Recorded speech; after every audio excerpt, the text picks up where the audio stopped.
Bueno, buenas tardes a todas, todos, todes. Mi nombre es Carolina Garber, pertenezco a la organización Grow Género y Trabajo. Mis pronombres son ella y la. Estamos acá para conversar sobre sextorsión y ciberacoso, la lucha contra la violencia digital. También vamos a hablar sobre la Ley Olimpia y el proyecto de Ley Belén. Mónica Macha, legisladora, no puede estar porque está en sesión, pero muy amablemente nos mandó unos videos respondiendo algunas de las preguntas, así que vamos a interactuar virtualmente. Fueron súper didácticas, como siempre, su exposición, así que la pudimos disfrutar y vamos a charlar con ella, no en su presencia. Vamos a estar acá un ratito charlando. Bueno, a Mónica la conocen, está en la Cámara de Diputados de la Nación, es licenciada en Psicología por la UBA, es magíster en Epidemiología, Gestión y Políticas de la Salud, ocupó posiciones en Morón, en el municipio de Morón, es diputada nacional por el Frente de Todos y preside la Comisión de Mujeres y Diversidad en la Cámara de Diputados y, como todas sabemos, presentó varios proyectos e impulsó muchas políticas públicas. También está acá Florencia Cerda, es de la organización Género y TIC, GENTIC. Es abogada con diploma de honor de la UBA, especializada en género y derecho y en cibercrimen. Autora de Violencia de Género Digital y miembro de GENTIC, involucrada en la redacción de proyectos como Ley Olimpia y Ley Belén. También tenemos a Lucila Galkin, de Amnistía Internacional Argentina. Es abogada con enfoque en derechos humanos, ha trabajado en distintos ámbitos defendiendo los derechos humanos, enfocándose en género y diversidad. Actualmente es directora de Género y Diversidad en Amnistía Internacional Argentina, promoviendo igualdad, educación sexual integral, derechos sexuales y reproductivos y lucha contra la violencia de género, todos temas que hemos trabajado durante todo el día en los talleres y acá y que se cruzan todo el tiempo. Así que, bueno, damos por comenzada esta reunión y vamos a empezar con el primer video de Mónica, que nos va a contar un poco el marco normativo. Después, o un minutito, porque es importante que nos da bueno, entonces si quieren podemos empezar contando qué hacen las organizaciones sociales. Mónica nos iba a dar el marco normativo de lo que es la Ley Olimpia, pero si querés nos podés dar, Flor, un poco, contar el proceso de lo que fue el armado, porque fue en conjunto entre organizaciones sociales, también diputados, y fue bastante consensuado. Sí. Bueno, buenas tardes a todos, todas, todes. El proceso legislativo de Ley Olimpia lo trabajamos entre dos organizaciones, GENTIC, que es la organización que integro, y el Grupo de Sobrevivientes Ley Olimpia Argentina. Es un proceso que recogimos de las compañeras mexicanas que venían trabajando en Ley Olimpia. Olimpia Coral Melo es una sobreviviente de violencia digital que allá logró sanciones de leyes similar a la nuestra en todos los estados mexicanos y a nivel federal. Fue nombrada una de las personas más influyentes del mundo por la revista Times en el 2021 y todo el proceso legislativo fue considerado un hito para las Naciones Unidas. Así que nosotras tratamos con adaptaciones locales, obviamente, de reflotar ese proceso. Nos reunimos con Mónica, quien nos abrió la puerta desde el día 1 y nos dejó incluso participar como asesoras en las reuniones legislativas y de comisión. Y así es que fuimos trabajando la ley. Es una ley que salió votada por unanimidad. En la primera votación, media sanción en la Cámara de Diputados, solo el Partido de la Libertad Avanza fue el que votó en contra. Después en Senado salió por unanimidad y volvió con una pequeña modificación técnica a diputados y en diputados también salió por unanimidad, pero porque ese día la Libertad Avanza estaba ausente. Así que este es el proceso legislativo en el que construimos. Ahora Mónica y después yo también con algunas adiciones les voy a contar un poco de qué se trata la Ley Olimpia y cómo lo llevamos a cabo, ¿no? Porque la ley, como ustedes saben, puede ser muy linda, perfectible, pero bueno, el desafío que viene ahora, es una ley que tiene menos de un mes, el desafío que tiene ahora es lograr que se aplique en la justicia patriarcal que tenemos, saturada, colapsada, y con deficiencias estatales varias. Entonces, tenemos un segundo desafío por delante una vez que hayamos sacado esta ley, ¿no? Voy a hacer una pregunta fuera de guión. Cuando alguien en la Cámara de Diputados se pronuncia en contra de una ley así, que es como muy obvia en algún punto, ¿no? Como que estamos defendiendo derechos y estamos en el fondo buscando el bienestar de personas que después vamos a entrar bien en qué es el ciberacoso, de qué se trata. ¿Hay un argumento por el que dicen que no, por ejemplo, en este caso? Sí, sí, nosotras tuvimos la posibilidad el día de la votación de hablar tanto con Javier Milei como con Villarroel, se me fue el nombre, Victoria, creo que es. Ambos dos. Victoria nos dijo que no votaba, no porque no considerase que no existiese la violencia digital, pero generaba políticas públicas, la ley, que después Mónica y yo les vamos a contar, que para ellas implicaban un gasto y ellos están en contra de ese gasto público. Básicamente es docentes dando clases de educación digital. Ese es el gasto público. Y Milei lo que nos dijo es que él consideraba que la ley de violencia de género, la que modifica la ley Olimpia, discrimina a los varones, porque los varones también pueden sufrir violencia digital. Es una discusión muy larga, ¿no? Tratar de explicársela ahí en la puerta del Congreso fue como muy breve, pero sí nosotras le dijimos que la ley Belén eventualmente sí es una ley penal que sancionaría a cualquier persona. Y él dijo, bueno, esa ley capaz la voto. En fin, a chequear, como dicen los adolescentes.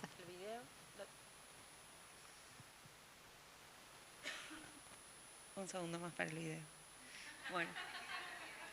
Entonces entremos en la parte más conceptual porque nos interesa mucho entrar en qué es el ciberacoso. Porque a veces parece como que es todo y que es nada. En un taller en el que estuvimos participando algunos de nosotros, acá al lado es como, bueno, ¿en qué parte es el consentimiento? ¿En qué parte el sexting pasa a ser acoso? No, ¿cuándo es? ¿Podemos empezar a ponerle límites a eso? ¿Cuándo sí, cuándo no? ¿Me quieren contar? Bueno, primero buenas tardes a todas, a todes y a todos. Es un placer estar acá. Muchas gracias por la invitación. Primero voy a ir un poquito más atrás, ¿no? Que es entender qué es la violencia de género en el espacio digital y por qué estamos hablando hoy de eso, ¿no? De alguna manera podemos ver que la identidad de una persona en el mundo offline y en el mundo online son inescindibles. Hoy usamos las redes sociales como una fuente de comunicación, de interacción, de acceso a la información, de compartir opiniones. Digo, es parte, un anexo a nuestra forma de comunicarnos hoy. Y en ese espacio está hoy plagado de mensajes que incitan al odio y a la violencia por razones de género. La violencia de género se encuentra en el mundo offline y se reproduce en el mundo online como un patrón de comportamiento social más, ¿no?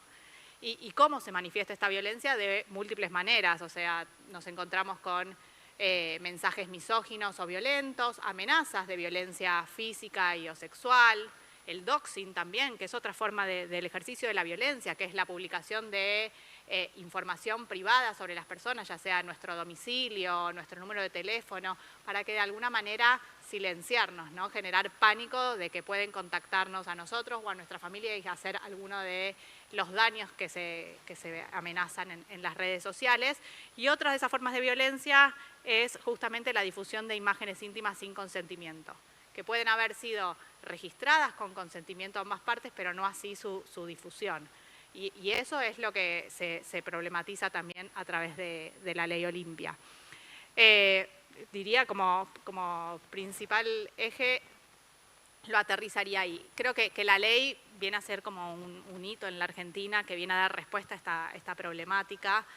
La verdad es que ahora el desafío va a ser el desarrollo de políticas públicas, la formación de los operadores judiciales especialmente y también la formación docente para el trabajo de esto en las aulas, pero es importante que se esté tratando. La verdad es que este es un problema que se da a nivel global, se viene estudiando hace varios años y puedo como introducir un poco, Amnistía Internacional viene investigando sobre las implicancias de la violencia de género en el entorno digital Desde 2017 se realizó una encuesta a nivel global, bueno, principalmente enfocada en 8 países, a mujeres de 18 y 55 años para entender cuáles eran las experiencias en la actualidad de las mujeres en el entorno digital.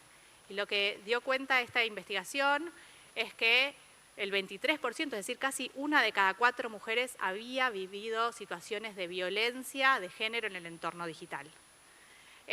Luego esto se fue ampliando, se hizo una investigación que se llamó Toxic Twitter, que registra estas experiencias de violencia en el entorno digital. Se entrevista a 86 mujeres, parlamentarias, activistas y defensoras de los derechos de las mujeres en Reino Unido y en Estados Unidos. Y lo que se concluye a través de esta investigación es que las plataformas de las redes sociales, en primer lugar, no están dando respuesta a la violencia de género en el entorno digital, no están tomando medidas para prevenirla, no están dando respuestas cuando las mujeres denuncian la violencia de género y que había una falta de transparencia a la hora también de dar respuesta a esas denuncias, ¿no? En la producción de cuántas denuncias se hacían, la producción de datos, que es tan elemental para que se puedan después diseñar políticas públicas eficientes y efectivas para dar respuesta a esta problemática. Entonces, ellas han sido una de las principales demandas. Luego eso fue como aterrizado acá en Argentina, se hizo una investigación que se llamó Corazones Verdes porque estuvo enfocada en las agresiones que recibían mujeres defensoras de los derechos sexuales y reproductivos en el marco del debate por el aborto de interrupción voluntaria y legal del embarazo en la Argentina. Y lo que evidenció es la proliferación de discursos misóginos, sexistas y violentos que recibían aquellas que se manifestaban a favor de los derechos de las mujeres. Y quiero hablar del nivel de la violencia, no solo por mensajes sexistas o misóginos como feminazis, mala madre, sino también las amenazas a quienes apoyaban la ley de interrupción voluntaria y legal del embarazo, amenazándolas de vas a aparecer en una zanja, enviándoles fotos del falcón verde, diciéndoles que le iban a romper la cabeza a sus hijas para demostrarles lo que implicaba estar a favor de la ley de aborto. Entonces, lo que trae aparejado esto es que muchas mujeres empiecen a autocensurarse a la hora de hablar en las redes. Y no solo quienes son voceras, sino también que genera como un disciplinamiento en todas aquellas que vemos, la forma en que se trata de aleccionar a las mujeres que se animan a hablar de estos temas en las redes sociales. Entonces, creo que es importante lo que viene a traer la Ley Olimpia porque viene a problematizar que lo que está pasando en definitiva es que se está violando la libertad de expresión, ¿no? Las mujeres no sentimos que hay un espacio seguro para poder hablar en las redes sociales y cada vez hay menos voceras de género en las redes sociales y esto está generando un profundo deterioro en el debate público. Para que nos cuenten, hay una parte que es preventiva de la ley, ¿no? Y que tiene que ver con la educación. Ahora, ¿qué pasa con las identidades en el ámbito digital donde es muy difícil registrarlo? Porque entendemos que hay cosas que se dicen vía digital que no se dicen en persona, ¿no? Que las personas se permiten decirlas y expresarla el anonimato. Y, ¿cómo se atienden esas cosas? Y judicialmente el anonimato puede relevarse. Lo que nosotros previmos son medidas de protección en donde las mujeres van a poder solicitar ante un juez de manera gratuita la remoción de contenidos lesivos, como por ejemplo un video íntimo subido sin mi consentimiento, o van a poder pedirle a la justicia que le dé una orden al agresor para que se abstenga de seguir comunicándose con ella a través de las TIC, o para que cesen los hostigamientos. Y en la remoción de contenidos lo que se prevé en una segunda y tercera instancia es remover el contenido, pero conservar los datos informáticos que nos permitirían en una investigación penal relevar el anonimato. Esto implica, no significa que siempre salga bien, ¿no? Porque el anonimato muchas veces a veces no se registran en completo la totalidad de los datos informáticos de la persona. La persona por ahí está conectada desde un ciber, entonces no voy a llegar nunca a ella, o con una IP direccionada hacia otro país y no voy a llegar nunca a ella. Pero bueno, en algunas oportunidades el anonimato en una investigación penal podría relevarse. O podría persuadirlo, o podría eso. Podría ser un arma, un mecanismo de... Sí, en general no es una ley penal, ley Olimpia, pero en general lo que se intenta es generar una concientización con ella, una educación digital. No sé si a través de vas a ir preso o te va a pasar esto, porque no sé si es la vía, pero sí entiendo que si la sociedad se empieza a hablar de estos temas y toma en consideración que ahora hay una legislación que nos va a permitir relevar los datos informáticos de quien está atrás de publicaciones lesivas, probablemente se genere una concientización de, bueno, me voy a cuidar un poco más, porque quizás pueden llegar a mí. Podría ser. Estoy pensando. Sí, está bien. Y sumaría que además está la dimensión de la responsabilidad de las plataformas, ¿no? Digo, conforme a los principios de derechos humanos de Naciones Unidas, de empresas y derechos humanos, las plataformas también tienen una responsabilidad porque debieran identificar este tipo de mensajes que son violentos con motivos de género, deberían combatirlos, erradicarlos y sobre todo rendir cuentas de qué es lo que hacen para evitar la proliferación o amplificación de estos mensajes que promueven la violencia por motivos de género. Y la verdad, ahí es donde hoy las plataformas tienen una deuda pendiente muy grande. Diría que en la actualidad se ha incrementado incluso. Sí, de hecho, cuando vos nos preguntabas, cuando yo decía el futuro de la ley, el futuro es ver, porque esos requerimientos judiciales que vamos a empezar a enviar con Ley Olimpia de remoción de contenidos van a ir a las plataformas. Quien remueve es el titular del contenido, ¿sí? El Meta, por ejemplo.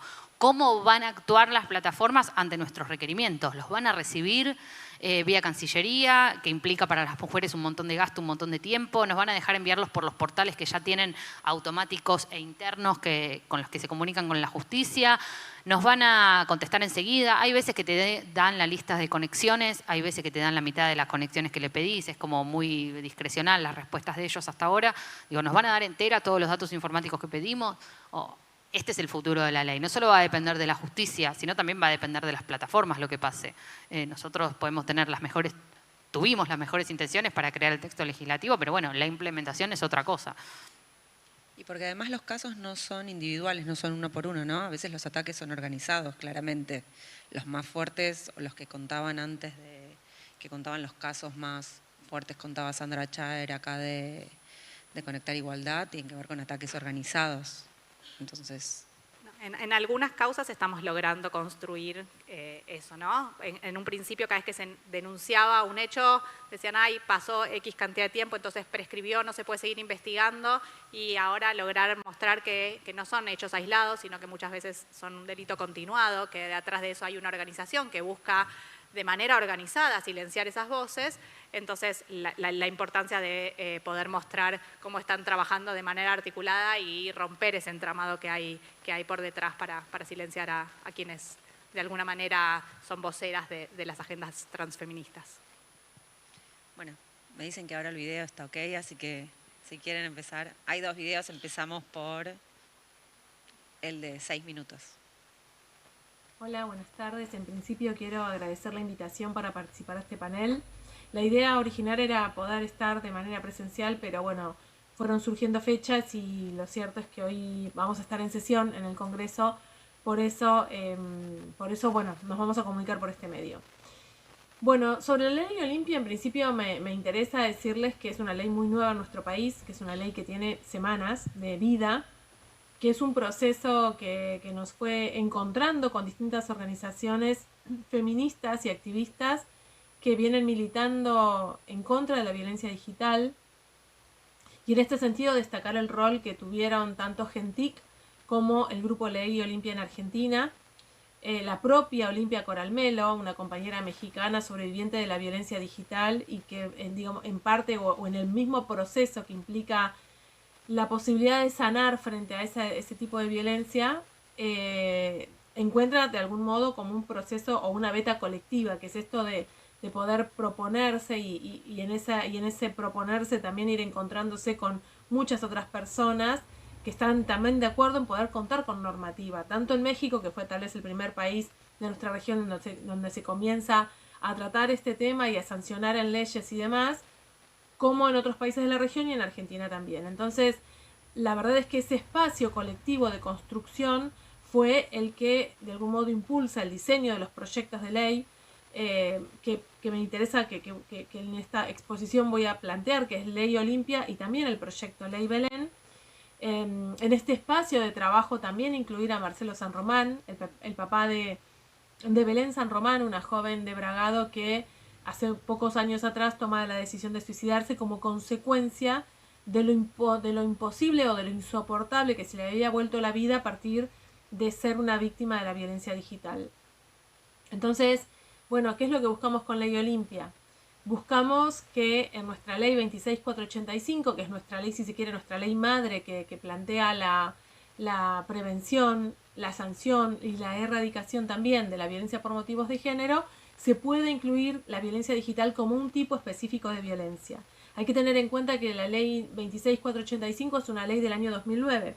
Entonces, el entorno digital en ese momento no era una problemática. Hoy podemos decir que sí, que es un territorio más, un territorio donde las personas pasamos mucho tiempo, mucho de nuestra vida está volcado en esas redes y entonces en ese sentido se articula con la violencia por motivos de género y produce esta violencia digital que en definitiva, y sé que va a haber otras compañeras también para poder profundizar sobre el tema, es una violencia mucho más amplia, pero que en todo caso nosotras también estamos enfocando en relación al cruce de esa violencia digital con la violencia por motivos de género y donde por supuesto también está muy presente lo que es la violencia sexual. En definitiva, contar con la violencia digital como un tipo de violencia en nuestra ley significa poder avanzar en instancias de poder generar política pública para prevenir la violencia digital, para asistir y acompañar a las víctimas y sobrevivientes de la violencia digital, que nos permite también avanzar en la idea de la ciudadanía digital, o sea, porque nos parece central que todas las personas podamos hacer uso de las redes con total libertad. Pero entendemos que para poder ejercer esa libertad es muy necesario también tener conocimientos, poder saber qué es lo que sucede cuando subimos un contenido a una red. Hay mucha información que tal vez no es de uso o de conocimiento masivo y necesitamos en esta línea de la ciudadanía digital poder avanzar en esa línea y contar con esta ley avala y permite esa instancia. Y por supuesto capacitar equipos de salud, equipos en educación, equipos que trabajen en situaciones de violencia por motivos de género para que tengan ese conocimiento bien específico que significa la violencia digital. Decirles también que Ley Olimpia se complementa con el proyecto de Ley Belén. Ley Belén lo que busca es que la violencia digital se introduzca como una forma de delito dentro del Código Penal. En ese sentido, con este proyecto, estamos un poco más frenados. O sea, así como Ley Olimpia generó un consenso casi unánime, tanto en las comisiones como en sus tratamientos en ambas cámaras, con el proyecto de Ley Belén hay más dificultades. Y yo creo que en definitiva uno de los puntos que más se cuestionan es esto de que nosotras proponemos que la sanción sea tanto para la persona que toma la decisión de subir a las redes material íntimo de desnudez sin consentimiento, o sea, la toma de ese material pudo haber sido con consentimiento, pero la difusión es sin consentimiento, entonces que esa persona tenga una sanción que va desde una multa hasta meses o años privados de libertad, según la gravedad de la situación y las consecuencias, pero que también esa responsabilidad recaiga sobre quienes difunden, ¿no? Porque en definitiva creemos que también hay una responsabilidad colectiva, ¿no? Y que esto me parece también se engancha o se articula con la idea de la ciudadanía digital, ¿no? Cuando recibimos determinada información a nuestros celulares o nuestras redes, esta pregunta de esto que está circulando, ¿estará circulando con consentimiento o será sin consentimiento? O sea, ya ese frenar esos instantes y preguntarse eso antes de seguir profundizando la viralización es bien importante a la hora de frenar la violencia digital. Cabe también decir que es una problemática que especialmente atañe a las mujeres, la sufren las mujeres y las disidencias, y cuyos ejecutores en general son varones. No es una cuestión absolutamente con estas características, pero digo en términos de mayorías, sí. Y eso me parece también importante traerlo para poder problematizar que junto con todo esto que venimos desarrollando y trabajando, es importante, fundamental, la profunda constitución de nuevas masculinidades. Bueno, una cuestión de tiempo voy a dejar acá, pero y espero que en algún momento podamos también tener el espacio tan necesario para el intercambio y las distintas sugerencias. Muchas gracias.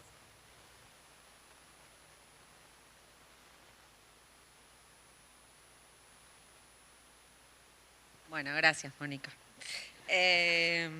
Bueno, me parece que fue clara y que complementa perfecto. Ellas ya la habían visto claramente, entonces estaban también dialogando con Mónica. Y había otra pregunta que era para ella y que tenía que ver con el rol del Estado tan importante que estamos discutiendo ahora en estos temas en el área digital. Me parece que esta charla es muy pertinente en tanto superpone género con el ámbito digital de verdad, herramientas que nos da la innovación para poder incidir en la violencia de género, que muchas veces la vemos como muy separada. Acá tenemos cuestiones muy técnicas, tenemos cuestiones del área penal, tenemos cuestiones legales que no tienen que ver con la cuestión punitiva y cómo esto se va entrecruzando. Me interesaba cosas, estamos súper cortas de tiempo, pero me interesaban cosas que me quedo con la intriga, ¿no? Como la historia de Belén, que es local y que termina muy mal y que habla de supervivencia, esto que decía Lucila de los niveles de violencia que se tratan acá. Me quedaba también con una idea de lo digital como un territorio nuevo, como un territorio. Mónica que trabaja como en territorio de verdad, en territorio sobre la tierra, y lo digital como un territorio. Y lo uno también con la charla anterior que decían, bueno, en pandemia pasamos mucho tiempo en lo digital y que también cómo nos afectó a la salud mental, porque es un territorio que desconocíamos y que de repente nos manejamos en un lugar desconocido, que no sabíamos cómo hacerlo, pero que era nuestro lugar virtual. Y también hablaban de las violencias que se recibían ahí y que no se sabía. Una podía saber cómo reaccionar o no cuando va por la calle y le decían algo, pero era muy distinto cuando la violencia digital y que es muchísimo mayor. Y también me quedó resonando esto de la cuestión punitivista, que puede ser mayor, menor, que puede entrar en discusión y que en serio da para debate, de el que lo sube y también el que lo difunde, que es como una metáfora también de otras cosas, más allá de si se castiga o no a esas personas. Si tienen algo para comentar de todo esto, y después podemos abrir a preguntas, ya que yo lo comenté, no sé si tenemos tiempo para preguntas, me parece que no. 3 minutos de preguntas, si tienen ganas de hacer, y que después ya en esta ensalada puedan hacer comentarios. ¿Alguien quiere hacer una pregunta? Ahí.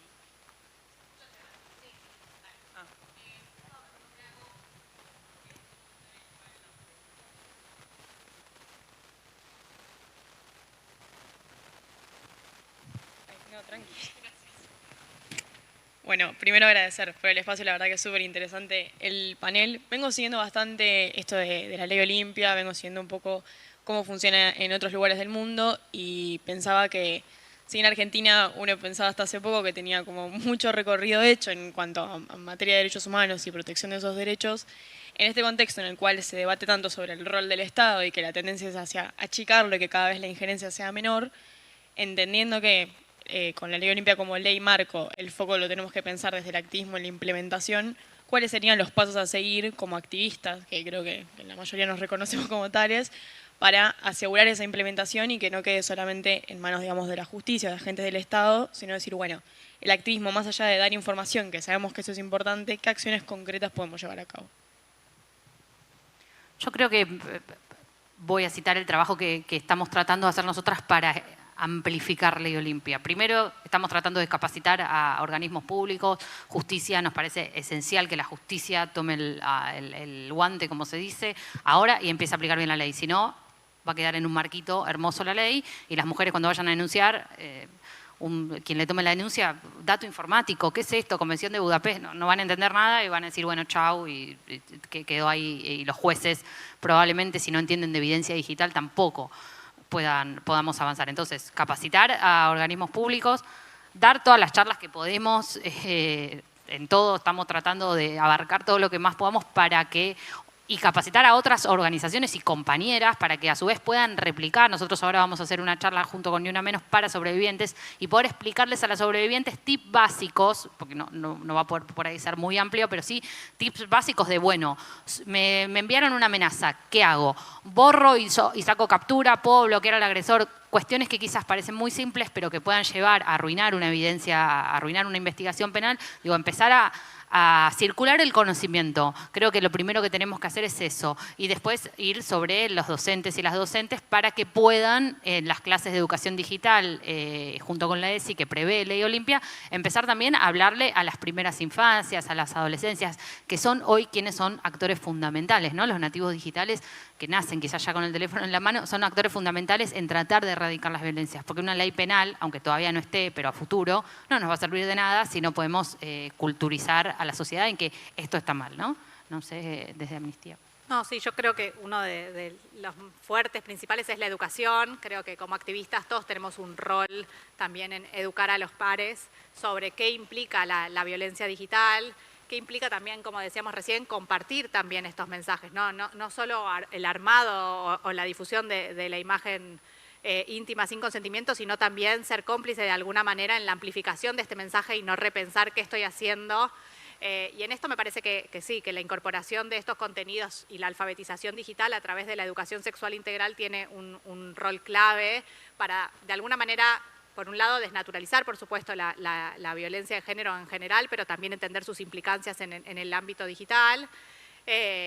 Y por otro lado, bueno, para poder desarrollar una mirada crítica sobre estos mensajes, para poder saber cómo y cuándo puedo recurrir a una fuente fiable, qué significa un mensaje que incita a la violencia, cómo denunciarlo, ¿no? Eso es parte de la educación también para ejercer nuestros derechos. Cómo denunciarlo, en dónde denunciarlo, qué puedo hacer. Entonces me parece que ahí todos como activistas tenemos un rol clave.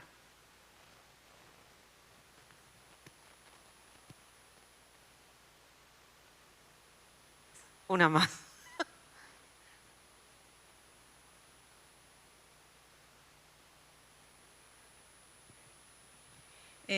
Así como las empresas que extraen de la naturaleza tienen que redimirse y dar dinero, digo, ¿no es una buena forma todas estas empresas Meta y demás que generen contenido?